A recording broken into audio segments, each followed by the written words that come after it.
Mandera, Marsabit, Mombasa, Tana River, Turkana, and Wajir. Vaccinate and protect your child now. Anti-Bus. Hello, Auntie Uma. Hello, Auntie Awiti. Hello, children. Hello, Uncle Mayweather. Unataka kuambukizwa umaskini?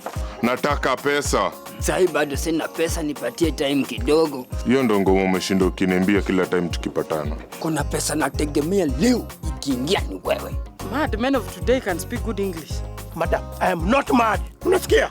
You even feel you have 2 PhDs. I have told you I'm not mad. Anti-Bus. When it comes to pimple care, Acne's Creamy Wash contains multiple vitamins and removes excessive oil and dirt. Use Mentholatum Acne's for clear and smooth skin every day. We are Nation Media Group. Talk to us. Send us your feedback on any of our products, availability or content to help us serve you better.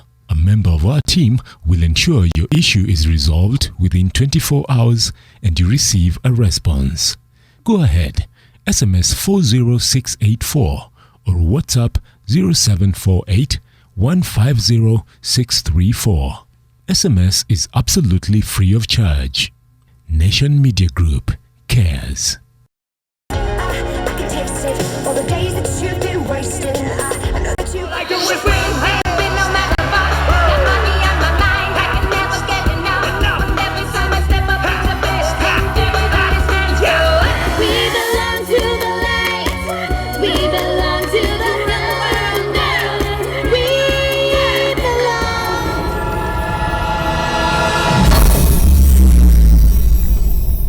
Was that supposed to impress us? That's my mother's wedding dress. No, this old thing.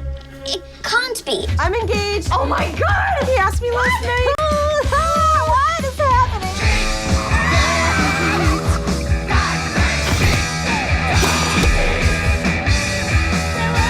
Please get it done. Why? Because Dad's gonna lose it, that's why. Why convince them to just get it done? Look, weddings are expensive. Usually the parents pay for it. Yeah.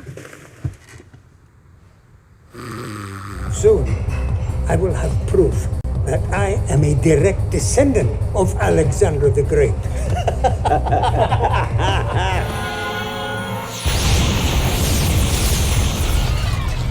Please, Nanny McPhee.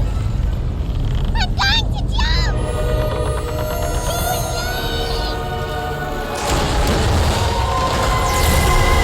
Watch great holiday movies for you and the whole family.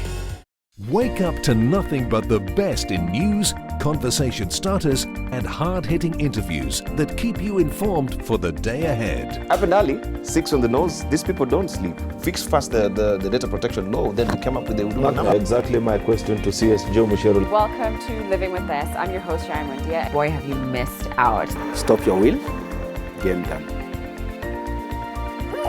Thank you for joining us on NTV today. We have our reporters in different locations. NTV is right here to bring you everything from the beginning to the end. Hii ni NTV Sasa. Kuna mambo mengi sana ambayo yanafanyika. Sasa ni kumtuliza. Hii inaitwa sensory integration. Shughuli pevu ya kudunda viwanjani narejea kwake. Na kurudisha hapa studioni. Kuna mengi ambayo yanaendelea kujiri katika maeneo tofauti. Tunavyoelewa nasema nini? Vimeundwa. NTV in the morning. All you need to know to start your day. Nilizae kama hajalema. Serikali leta dawa gani?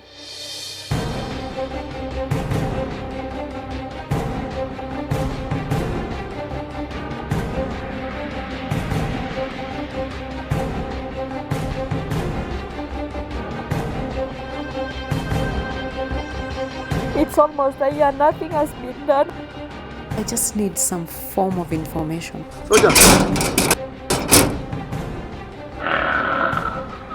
Dr. Mugo Wairimu first hit the headlines when a video clip showing him raping an unconscious female patient in his clinic. Wale wanaohusika pia wanajulikana lakini hawashikwi. With the puzzle surrounding the sugar saga yet to be cleared. How many times were you sexually abused? Like 3 times.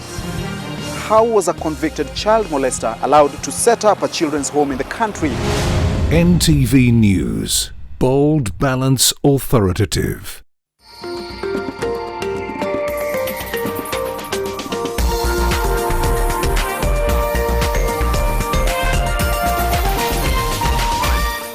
This is NTV.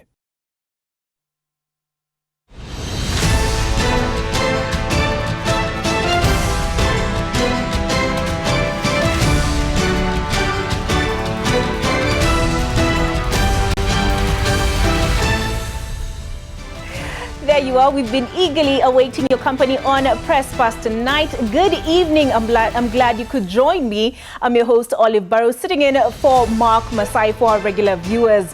If this is your first time tuning in, Presspass is a means through which we examine the media's performance. On tonight's show, we'll be exploring the media landscape as captured by TIFA Research in a 5-year evaluation report it released last week. We'll also be discussing the regulatory action taken by government as far as betting firms are concerned and what that means for the media's bottom line.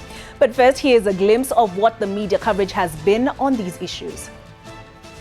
The Kenyan public, most of those that engage in betting, are divided on whether gambling in Kenya has gotten to unhealthy levels. 19 betting companies, 13 casinos and 6 lotteries risk closure. Major causes of unproductivity among the youth in the country. Tonight, we ask, pun intended, would you bet on the media? One person is going to bet, he's not betting so that he can feed his family. He's betting so that he can get something, maybe to drink. This week, we asked, do you support the government suspension of betting firms?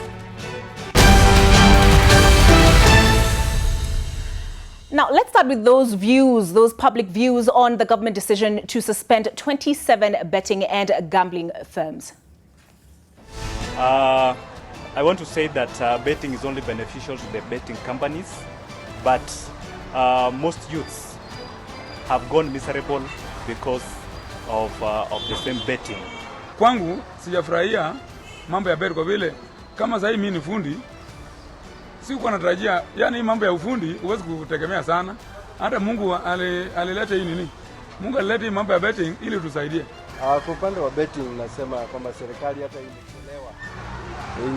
ingeifunga kitambo sana, maana nchi ya Kenya ilikuwa imebadilika, vijana wetu walikuwa wameharibika, walikuwa wamechukua betting kama kazi.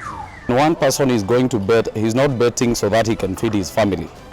He's betting so that he can get something, maybe to drink.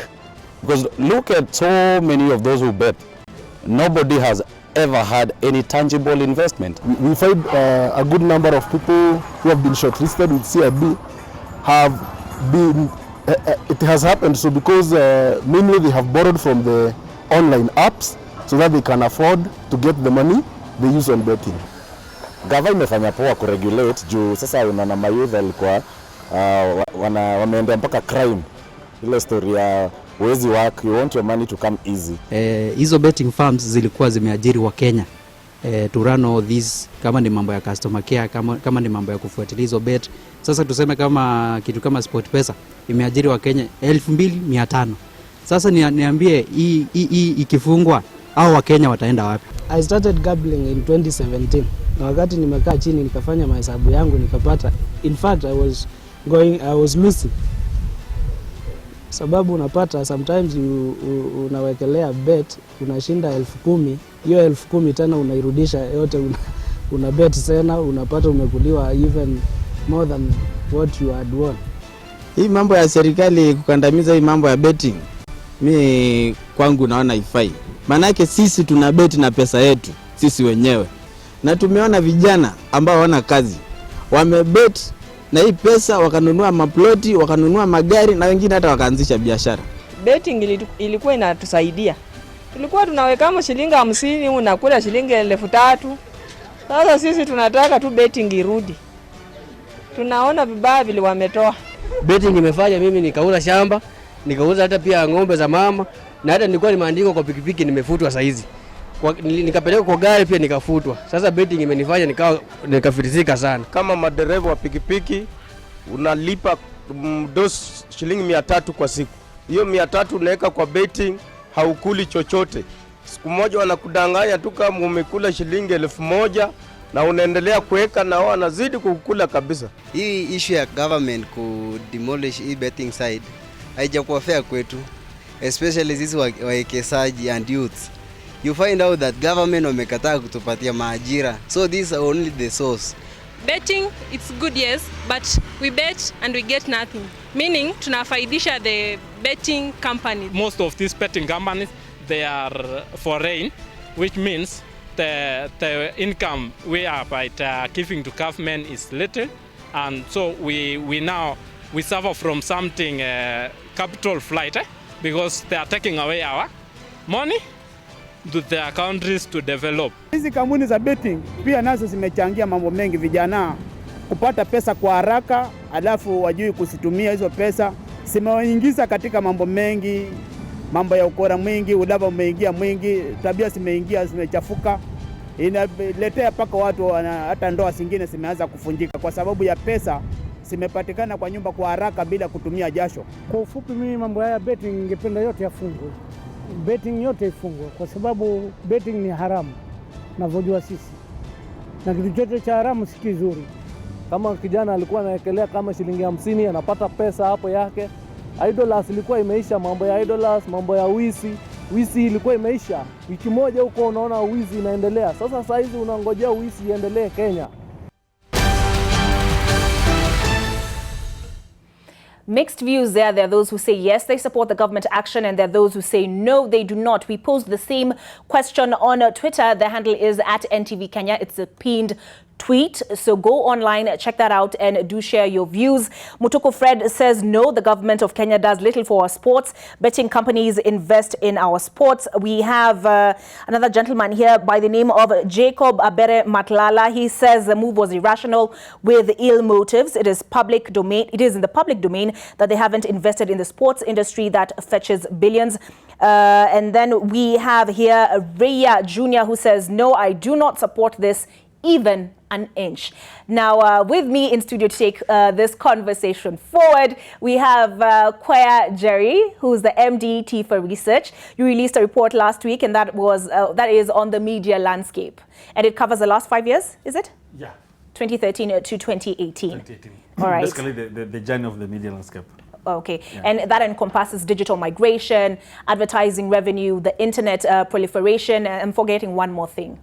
And basically, which are the main topics that have been covered from October last year to June this year. So who are we covering the most in terms of national politics, corruption, crime, education, and such subject areas? Yeah, those are the key things, but the person who's covered most is crime at 11%. Then we have education 5%, corruption 5%, and national politics at 4%. Okay, sitting next to him is Masharia Gaido, a trustee of the Kenya Editors Guild and also a regular on the show. We are happy to have you. My pleasure. You've had a chance to go through the report? Oh, yes. Okay. And I'm really keen to hear what you have to say about the impact of the government action. I was on it last week, so I have a... Oh, okay. Oh, fantastic. He was there during the launch. You were at the launch. Yeah. All right. Also present at the launch is Jill Kemami. He is the chair, Association of Practitioners in Advertising. I got it right. Yes. Right. Jill, happy to have you. Is it your first time on NTV? Yes, it is indeed. Okay, we're keen to hear what your views are on this particular report and what it shows. And of course, last but definitely not least is another regular on the show, and that is Victor Bwire. He's the Deputy CEO, Media Council of Kenya. You're also involved in the drafting of the report, or you provided the data? No. Mm-hmm. We have our own report we released on 3rd May, and another one on corruption and trends in the media industry. That was released on 3rd of May, World Press Freedom Day. Again, it also talks about the trends, but for the last 1 year on what is happening. But I'm keen to see if there's some overlay between because you did a report on the status of the media in Kenya, and the report looks at the landscape, so I'm keen to see if there's that overlap. I saw the report states that there's some decline since 2013.